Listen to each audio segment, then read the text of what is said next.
The title is cited from a larger poetry piece, or what I call a rage poem by a poet named Brad Johnson, who died in 2011 in Philadelphia from AIDS complications. The piece is called Unsubjugation, and it first came into my life, I think it was 2016, and I did a larger work that was like a very, very pivotal kind of sharp turn in my practice. And for this show, I've always found that line to be so beautiful. So I had it like I was like, this has to be a line for, you know, a show. And because of the way that this show developed, it became like the core line that I like kind of pulled over as a particular resource for how to deal with, I guess, the flow of the show as well as the poetic framing of the show. Poetics of beauty will inevitably resort to other wiles, and then I kind of trail off there because I'm tired. But I like it. It's like all caps. It screams, but in its elegance, I think it's soft language and rageful language, which is what was a particular kind of framework that I had for the show. So I wanted something hard and soft at the same time. Now, we are seated next to a device that 7 times per hour is releasing this air out of it that is animating the show, giving it a soundtrack. Maybe we start there, because it's literally the heart of the show. The structure is an actual cattle head gate stand. So it actually is something that allows a functionality and a movement and a transport or mobility of these larger structures that are in the room, that are the head gate stands. It's usually never put up by itself. And I wanted to kind of strip it of its function and kind of allow and exploit the opening that it has, because it's like it allows this like beautiful framing, but it can support and maintain a very heavy front load. It can also support and maintain in its kind of structure a certain kind of movement that's trying to, you know, kind of create like maybe the animal that's trying to get away. So it's a hefty structure. It's light. It's the lightest thing in the show. And on top of it, or within it, is a air compressor. And this piece is called Apnea. And it was something that I knew I wanted to do, and I started off really kind of overwhelmed by how to go about it, because it is a sound that's in most studios or workshops, is you hear this release of air, because everybody has this air compressor system, especially in metal workshops, wood workshops, to help rid the space of dust. And so I bought an air compressor, and I knew I needed it because I needed to control dust. You know, this metal like just like sucks in dust. And so the sound has always been haunting me. The sound also was something that I assigned originally to hydraulics in relationship to the more automatic forms of cattle chutes and head gates. And so the sound took on a particular significance for me in relationship to my own breathing. I was diagnosed with mild sleep apnea while the show was being created, like halfway through. And the piece took on a more poignant and poetic moment for me to control how much air could be released from the object or the machine. And so, yeah, it's an air compressor with a timer that's set to release air 7 times an hour, because I stop breathing 7 times an hour every night if I don't use this machine that pushes air inside of me. So I like the idea of something that was just releasing air into the space. It's a foreshadowing device, like very filmic, because I wanted to tap into like this idea of like how to set a scene in a room. So it's a sound piece. It has a beauty in it, and as it's portrayed here, but I think of it more as a sound work. We are surrounded in this room by different cattle head gates. And it was interesting to me that you kept insisting, these are paintings. So they come to me and they're in their original bright colors, red, blue. And so I have them sandblasted, stripped of all paint, first through a chemical process that kind of like primes the paint to be able to be stripped in a certain way, because these objects are painted with a particular industrial coating to survive massive like weather, scratching, and all this other stuff. So it's a pretty heavy, kind of paint that you just can't strip with paint stripper.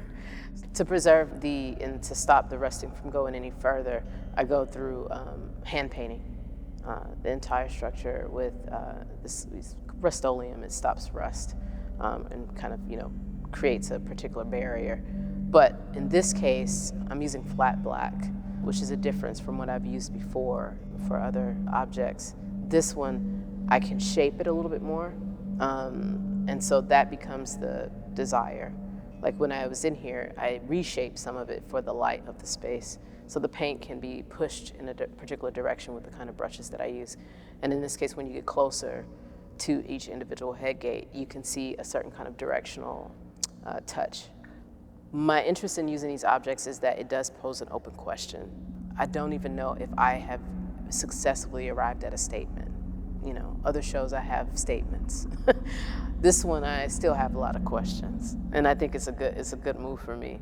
But this is dealing with all the things that people would want to apply it to. It's very intersubjective work, which is what I want could be for myself around my racial identity, ability, disability, systems of structure, class come into play. And I've talked to you about the kinds of head gates that I got in here and which one is like a little bit more affordable versus this other one that can suggest money, There's a lot of opportunities to enter and think about a current moment that we're in around subjugation and who is being subjugated. There's also, to me, a very interrogative thing that I take a stance with myself to interrogate my own positions of power and domination within myself. There's a lot here that I chose to pull up around abjection and fetish and how close they are and how they need each other in many ways to kind of function.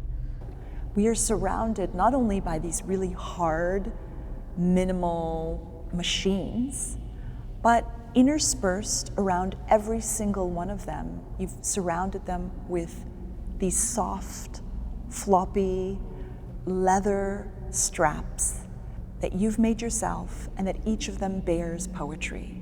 The strap had an entry point for two things. I wanted something that reminded me that I was breathing.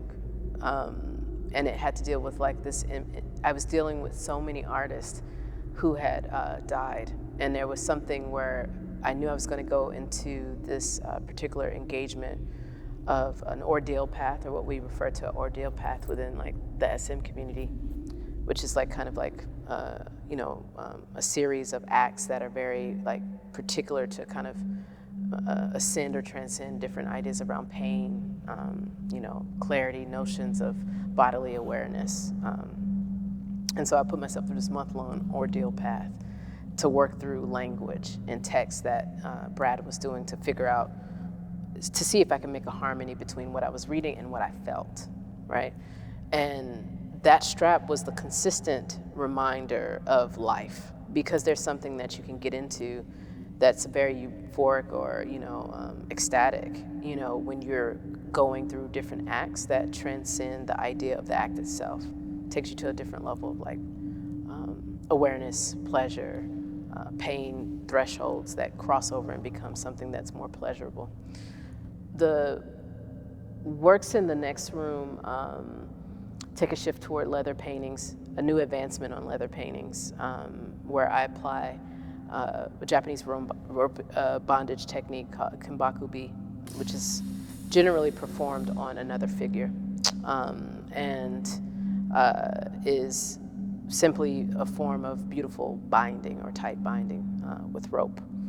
So I've done these different binds or rope knots that would be put on a figure that are held within these 24 by 48 leather frames, In the very middle of that room, there is a black and white video where you're cut off at the head, cut off at the waist. What it focuses on in one take is your torso. what do we see? You're seeing me taking all of the straps that are in this main room here and one by one wrapping them around my waist. Some of them come in singles, like I wrap them and snap, and then other ones are joined together. And I'm doing an asphyxiation act. I'm wrapping them around at a particular kind of tension that is limiting my breath. And then at the end you see me kind of like do a settling exercise to try to get my breath down, and then when I can't maintain it, I take them off.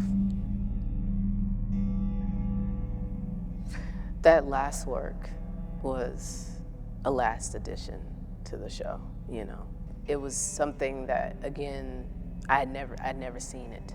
Like what people were seeing, I also did not see, because it's very complicated situation of just sleep. I'm not just sleeping. I go in, you see me, it's in my bedroom back home in Philly. I put on my CPAP machine mask, and it's severely mic'd. Like I say severely because it doesn't have to be mic'd that well, but I mic it to where you hear everything, and it's at my like ear level. You can hear from like how I hear.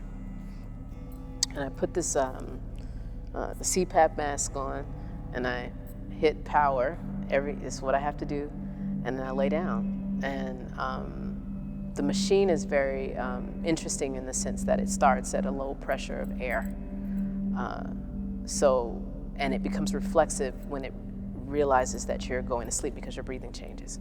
And what the video shows is you can hear it, and I had never seen it, so it was also shocking for me because you can hear it's like, and then it's like more.